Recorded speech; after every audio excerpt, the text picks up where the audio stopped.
नमस्कार, मैं हूं नम्रता पाराशर। आप देख रहे हैं खबर 24। चलिए रुक करते हैं खबरों की ओर। नेता वो नहीं जो सिर्फ राज करना जानता हो, नेता वो होता है जो लोगों के सुख दुख को अपना समझकर उस पर काम करना जानता हो। ऐसा ही नजरिया और सोच के शख्स हैं बुद्धा सैनी, जिन्होंने सिर्फ अपने राज के वक्त पे ही कार्य नहीं किए, बल्कि अपना काम का कार्यकाल खत्म होने के बाद भी निरंतर लोगों की परेशानियों का निदान करने में ये लगे रहते हैं। ऐसा ही नज़ारा देखने को मिला बल्लभगढ़ के मलेना रोड पर केशव भाटी प्रॉपर्टी डीलर के सामने वाली गली पर बुद्धा सैनी ने कार्य कराया।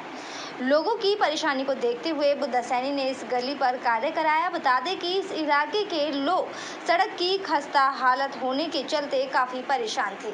बुद्धा सैनी लगातार लोगों की समस्याओं का हल करते हुए दिखाई देते हैं। बुद्धा सैनी ने फिर से एक रोड को बनवाते हुए नजर आए हैं। ये रोड मलेना रोड स्थित एक गली का है। ये जो नज़ारा दिखाई दे रहा है, ये मलेना रोड की एक गली का है जो काफ़ी समय से खराब पड़ी थी। लोगों की समस्या को देखते हुए बुद्धा सैनी ने इसका उद्धार करते हुए इस रोड को भी बनवा दिया। मंत्री मूलचंद शर्मा की कृपा से बुद्धा सैनी ने इस रोड को भी जनता के लिए बनाने का काम शुरू किया है। साथ ही साथ केशव भाटी बुद्धा सैनी के साथ कंधे से कंधा मिलाकर लोगों की समस्याओं को हल करवाने में लगे रहते हैं। मलेना रोड जी, गली नंबर 5 केशव प्रॉपर्टी जी के सामने क्या कार्य चल रहा है यहाँ पे? ये आरएमसी रोड बनेगा, अभी बेड बन रहा है। इसका बेड तैयार हो रहा है। ये कब तक, मतलब कब तक बन के तैयार हो जाएगा? ये कल माल गिरेगा इस पे। आज सब कंप्लीट बेड बन के कल माल गिरा जाएगा। पहले भी आपने बहुत सारी रोड बनाई है, इस रोड का भी होना। कितनी और रोड बनाएंगे आप? अभी 10-11 रोड और है। 11 रोड है। मतलब मलेना रोड के सारे रोड है जो मेन है, सारे रोड। मतलब कभी आराम करते नहीं करते? मेरा पिछला भी यही सवाल था और अब भी यही सवाल है, कभी आराम मिलेगा या नहीं मिलेगा? आराम ही है, जब जनता को प्यार ही इतना, आराम क्या करेगा? कि जनता की सेवा में बिल्कुल निचुक हो आप, जनता की सेवा के। जनता को प्यार ज्यादा है भाई। और केशव भाटी जी, आप क्या कहना चाहेंगे इस बारे में? काम चल रहे हैं बढ़िया, सारे रोड बन रहे हैं। जो टेलों के टेल वो बने हुए हैं रोड, उनको उखाड़ के उनमें कमी आ गई है, तो सीमेंटेड रोड बना रहे हैं। और पहले तो देखा गया था कि आप वहाँ पे भी पहुंचे हुए था, आज तो आपके ऑफिस के सामने वाला रोड बनना है, इसके बारे में क्या कहना चाहेंगे? जहाँ बुद्धा वहाँ केशव भाटी, जहाँ बुद्धा वहाँ केशव भाटी। बहुत अच्छी बात कही आपने जो जी। ये वार्ड नंबर 43 में इतने काम करा रहे हैं जी कि शायद किसी में मंत्री जी का आशीर्वाद है पूरा बुद्धा जी पे जी। और मंत्री जी के उनके ऊपर बढ़िया काम चल रहा है। और बुद्धा ना कोई गली मोहल्ला चाहे छोटी गली या बड़ी, सारे सीमेंटेड रोड बना रहे हैं। सारे सीमेंटेड रोड बना रहे हैं। वैसे कब तक बन जाएगी अगर आप लगाया जाए तो? उम्मीद ये जल्दी बन जाएंगे, 10-15 दिन में सारी कंप्लीट हो जाएंगी। देखा जा रहा है फरीदाबाद में भी देखा जा रहा है, आजकल ये बहुत ज़्यादा चल रहा है। फरीदाबाद में भी देखा जा रहा है, काफ़ी दिनों से काम वहाँ पे भी अधूरे पड़े हुए हैं। ऐसा तो नहीं है कभी ये भी काम अधूरा रह जाए? देखो, ये काम तो कहीं रुकने वाले नहीं। फरीदाबाद में नंबर 1 में बल्लभगढ़ विधानसभा जहाँ काम चल रहे हैं, वार्ड नंबर 43 में तो सड़क बना दिया मंत्री जी ने और बुद्धा जी। ऐसा है, जो ये मंत्री जी के ऑफिस पर बैठते हैं ना जी, ये बरसाती मैडम जी, ये वहाँ बैठ जाते हैं चमचागिरी करने के लिए। चमचागिरी करने से टिकट नहीं मिलेगा।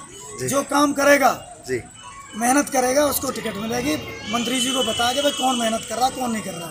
हम भी वार्ड नंबर 44 से तैयारी कर रहे हैं, मगर इतनी मेहनत हम भी नहीं की जितने बुद्धा सैनी कर रहा है। मगर हमें भी उम्मीद है कि हमें भी टिकट मिलेगी वार्ड नंबर 44 से। तो विश्वास दिला रखा है, भगवान ने चाहे तो आशीर्वाद बना ही रहेगा। चलिए रुक करेंगे अगली खबर की ओर। फैजाबाद के त्रिखा कॉलोनी में सीएम फ्लाइंग और फूड सप्लाई विभाग के अधिकारियों ने संयुक्त कार्यवाही करते हुए एक दुकान पर छापा मारा, जहां पर अवैध तरीके से बड़े सिलेंडर से छोटे सिलेंडरों में गैस भरते हुए एक युवक को रंगे हाथों भी पकड़ा है। जिसके बाद संयुक्त टीम ने मौके पर लोकल पुलिस को बुलाया और गैस भरने वाले युवक सहित अवैध तरीके से रखे सिलेंडरों को थाना शहर बल्लभगढ़ लेकर आई, जहाँ फूड सप्लाई विभाग की तरफ से पुलिस को शिकायत दी गई। इन दिनों फैजाबाद में सीएम फ्लाइंग की टीम काफी एक्टिव नजर आ रही है। आए दिन सीएम फ्लाइंग की टीम जगह जगह पर छापेमारी कर बड़े बड़े खुलासे कर रही है। कहीं नकली घी पर छापा मार रही है तो कहीं अवैध तरीके से सिलेंडर में गैस भरने वालों पर शिकंजा कसा जा रहा है। बल्लभगढ़ की तिरका कॉलोनी में एक दुकान पर सीएम फ्लाइंग की टीम ने छापा मारा और मौके से अवैध तरीके से सिलेंडरों में गैस भरने वाले पर कार्रवाई की। वहीं फूड एंड सप्लाई विभाग के इंस्पेक्टर ने बताया कि सीएम फ्लाइंग टीम की ओर से उन्हें फोन आया। इसके बाद वो टीम के साथ तिरखा कॉलोनी पहुंचे, जहां पर एक दुकान में अवैध तरीके से गैस भरने वाले युवक को रंगे हाथों पकड़ा। फिलहाल पुलिस को शिकायत दे दी गई है और मौके से 20 सिलेंडर बरामद किए गए हैं और आगे की कार्यवाही शुरू कर दी गई है। तिरखा कॉलोनी के अंदर एक महेश नगर की दुकान पर जो काफ़ी मात्रा में अवैध रूप से रसोई सिलेंडर रखता है और छोटे सिलेंडर भी वहाँ पर दुकान पर बढ़ता है, तो फूड एंड सप्लाई की टीम को साथ लेकर और दुकान पर पहुँचे रेड की, तो वहाँ पर 16 सिलेंडर रसोई गैस और 2 कॉमर्शियल तथा 2 सिलेंडर छोटे जिनको वो उन सिलेंडर से भरता था और अन्य भी उपकरण मौके पर मिले। तो फिलहाल क्या कुछ कार्रवाई जो है सीएम फ्लाइंग की ओर से की जा रही है? फूड एंड सप्लाई इंस्पेक्टर ने अपने दरखास्त थाने में दे दी है, जिस पर मुकदमा दर्ज होगा और आगामी कार्रवाई होगी। क्या कुछ कार्रवाई में मिला है, क्या कुछ आगे होगा? इसमें 16 सिलेंडर घरेलू, 2 कॉमर्शियल और 2 छोटे सिलेंडर, कुल 20 सिलेंडर पकड़े गए। नोजल मिली है जो रिफिल करने वाली। कहाँ कर रहा था ये और कब से ये तिरखा कॉलोनी में काम कर रहा था। कब से कर रहा था इसके बारे में हमें ज़्यादा इतनी जानकारी नहीं है। फिलहाल क्या कुछ आगे कार्रवाई चल रही है? कार्रवाई इसकी 7-10-55 के तहत इसका जो है पर्चा दे दिया गया है। 7-10-55 के तहत जी। क्या लगता है ऐसे जो लोग हैं अवैध तरीके से जो गैस भरते हैं उनको लेकर के कितना सख्त है आपका विभाग? विभाग को सूचना मिलते ही कार्रवाई करता है। ऐसे कामों से जो है अवैध तरीके से जो फेरिंग करते हैं उससे जान माल की हानि हो सकती है। चलिए रुक करेंगे अगली खबर की और। फैजाबाद बल्लभगढ़ के आदर्श नगर में मोबाइल टावर लगाए जाने को लेकर लोगों में काफी रोष देखने को मिला। दरअसल आपको बता दें कि पिछले 1 साल पहले यहां पर मोबाइल टावर लगाए जाने का काम शुरू किया गया था, जिसकी मकान मालिक के पास परमिशन भी नहीं थी। लोगों के विरोध के बाद मोबाइल टावर का काम रोक दिया गया। फिर से अब मोबाइल टावर का काम शुरू कर दिया गया है, जिसको लेकर कॉलोनी वासियों ने मोबाइल टावर को लेकर काफी विरोध देखने को मिला। लोगों का कहना है कि अपनी जान जोखिम में डालकर यहां पर टावर नहीं लगने देंगे और कॉलोनी के लोग मोबाइल टावर के विरोध में धरने पर बैठ गए हैं। यहां पर बच्चे और बुजुर्ग पर इसके रेडिएशन का काफी असर पड़ेगा, जो कि उनके लिए हानिकारक भी है। वहीं लोगों का कहना है कि 1 साल पहले यहां पर टावर का काम शुरू किया गया था, जबकि मकान मालिक के पास इसकी परमिशन तक नहीं थी। कॉलोनी वासियों द्वारा विरोध किए जाने के बाद टावर का काम बंद कर दिया गया। फिर से अब मोबाइल टावर लगाने का काम शुरू कर दिया गया है। इसको लेकर वो बल्लभगढ़ एसडीएम और हरियाणा के परिवहन मंत्री मूलचंद शर्मा से मुलाकात करने भी पहुंचे। उन्हें आश्वासन दिया गया कि यहां पर मोबाइल टावर नहीं लगाने दिया जाएगा, जबकि बल्लभगढ़ एसडीएम ने मोबाइल टावर के विरोध को देखते हुए फैजाबाद डीसी को चिट्ठी लिखकर मोबाइल टावर हटाने की अपील भी की। बावजूद इसके यहाँ पर मोबाइल टावर का काम चल रहा है। धरने पर क्यों बैठी है? दरी क्यों बिछाई गई है? दरी इसलिए बिछाई गई भैया कि ये ऊपर टावर लग रहा है। ये सतबीर जी का मकान है और यहाँ पे टावर लग रहा है और ये लोग हमने बहुत कोशिश कर ली। एसडीएम पे चले गए, मूलचंद शर्मा पे चले गए, ये लोग नहीं मान रहे और पुलिस का प्रोडक्शन दिखा के पैसा देकर और यहाँ पे बैठा दे रहे हैं लेडीज़ पुलिस और जेंट्स। 5 थे कल लेडीज़ पुलिस, जेंट्स, एक लेडीज़ पुलिस थी। हमको यहाँ से फिर जाना पड़ा और विरोध नहीं करने दिया और हमें ये टावर यहाँ पे नहीं चाहिए। बस। कौन सी कॉलोनी में ये टावर लग रहा है? ये विजयनगर। हाँ जी। तो क्या कुछ मतलब चाहते हैं आप लोग? हम लोग नहीं चाहते कि ये नहीं लगना चाहिए। बस। अधिकारियों से आपने बात की? अधिकारी के पास हमारे सारे जेंट्स लोग कल भी गए। परसों हम टिप्पर चंद के पास गए थे, कल हम मूलचंद शर्मा के पास गए थे और कल हम फिर एसडीएम के पास भी गए हैं और वहाँ से हमें लेटर मिला हुआ है कि जब तक आप डीसी के ऑर्डर नहीं हो तब तक इसको रोक दीजिए, लेकिन ये लोग नहीं मान रहे। मतलब एसडीएम के आदेश की कहीं ना कहीं जो है यहाँ पर अवहेलना की जा रही है। हाँ, ये अवहेलना करी जा रही है। अभी भी काम चल रहा है? हाँ, काम चल रहा है अभी। हमने है और घर के सामने टावर है, छोटे छोटे बच्चे रहते हैं यहाँ पे पास में, इसको रेडिएशन ज़्यादा पड़ती है कि बच्चों के लिए भी नुकसानदायक है। इसलिए हम चाहते हैं इस टावर को हटाया जाए। साल भर पहले भी हम लोगों ने विरोध किया था और अब भी विरोध कर और आगे भी करते रहेंगे जब तक टावर का काम ना खत्म नहीं होगा। साल भर पहले विरोध किया था, क्या कुछ निष्कर्ष निकल के आया? जब ऑर्डर आ गए थे कि टावर नहीं लगेगा तो ये भी शांत हो गए थे। अब हम लोगों ने सोचा चलो पड़ोसी हम मान जाएंगे, पुराने रहने वाले सब आपस में मिलके रहते हैं, लेकिन पैसा लेके बैठा पड़ा है। लेकिन इन्होंने क्या पता लगा कि उन्होंने साथ पैसे ले रखे हैं, इस वजह से उन्होंने फिर दोबारा इस चीज़ को चलाया है। अपने पर्सनल फायदा के लिए लोगों की जान खतरे में डाले जी, बिल्कुल बिल्कुल।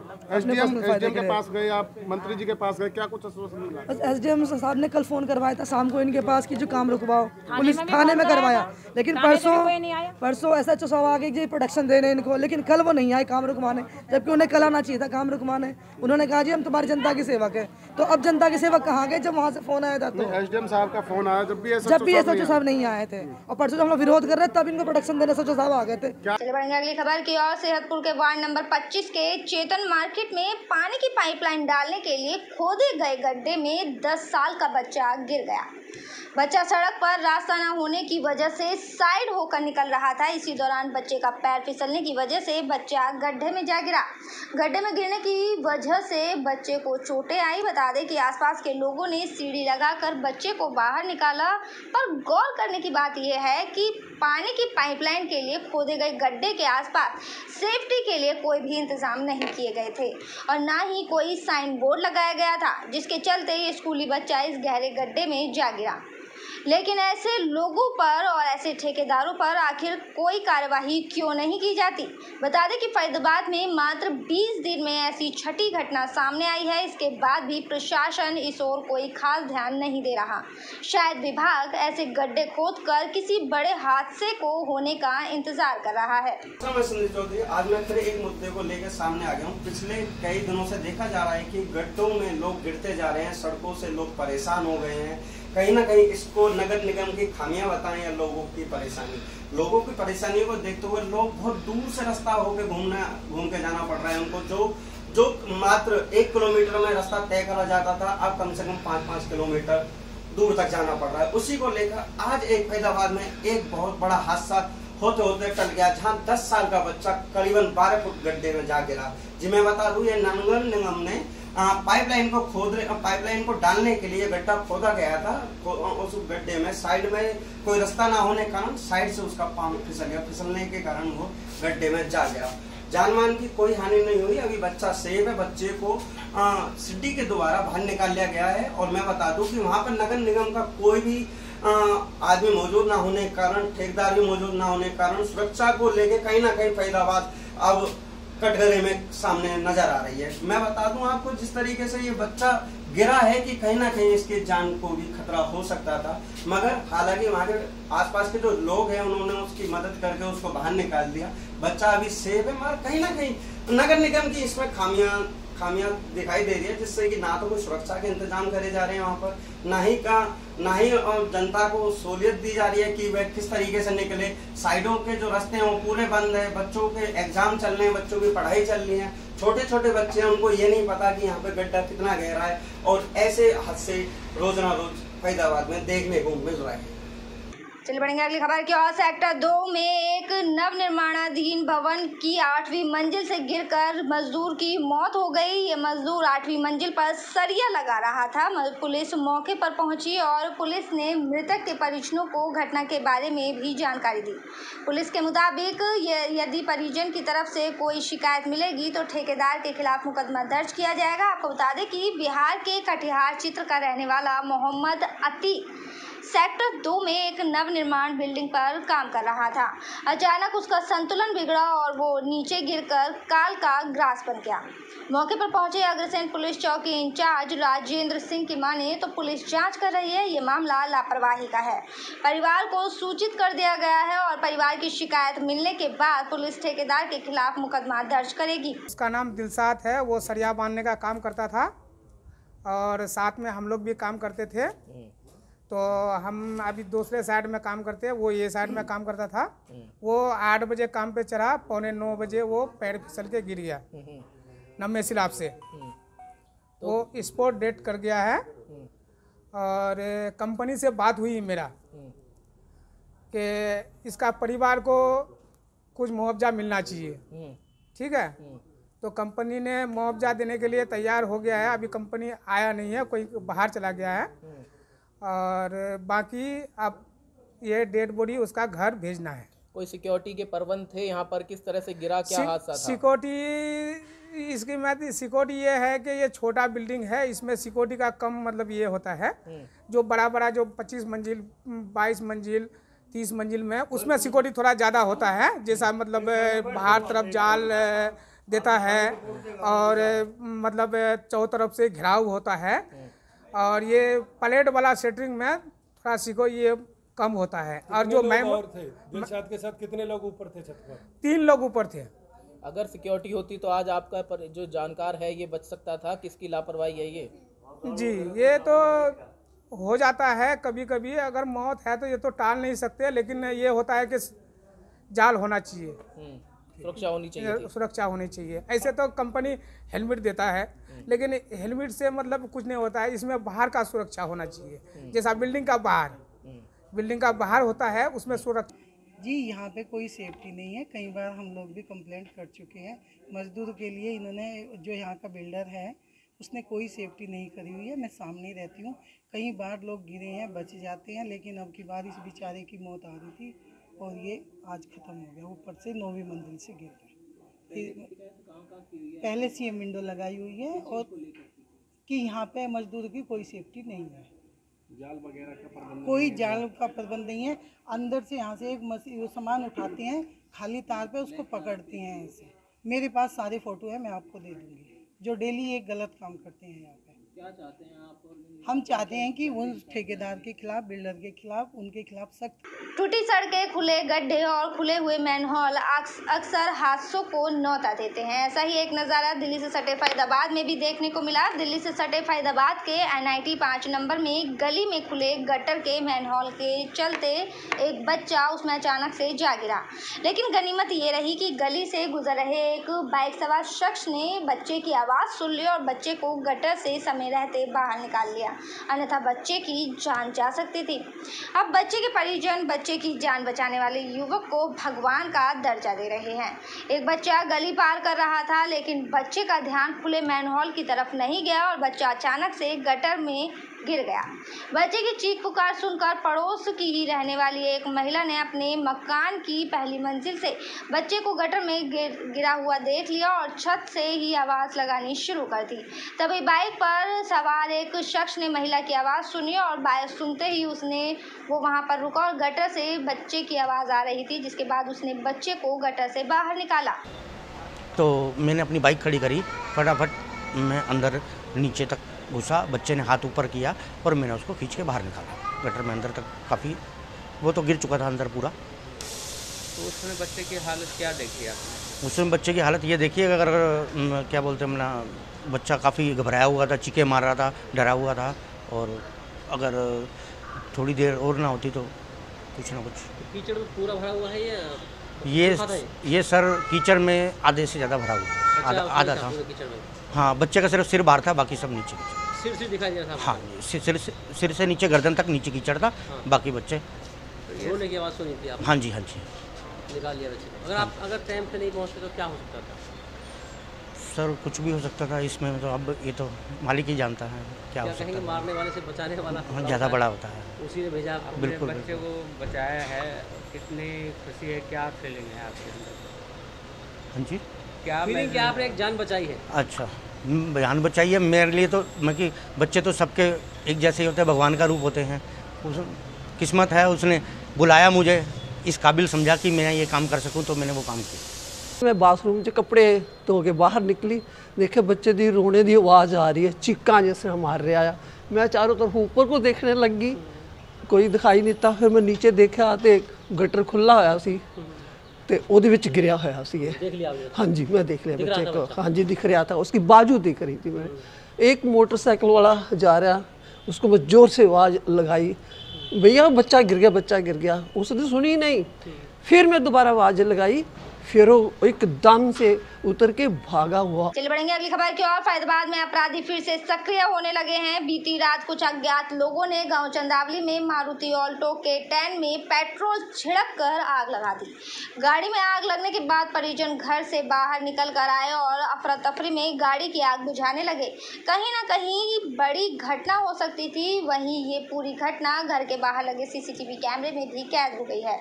बताया गया है कि गाड़ी के पास सीएनजी के चलने वाले ऑटो खड़े हुए थे। आग लगने से ऑटो भी आधा जल गया।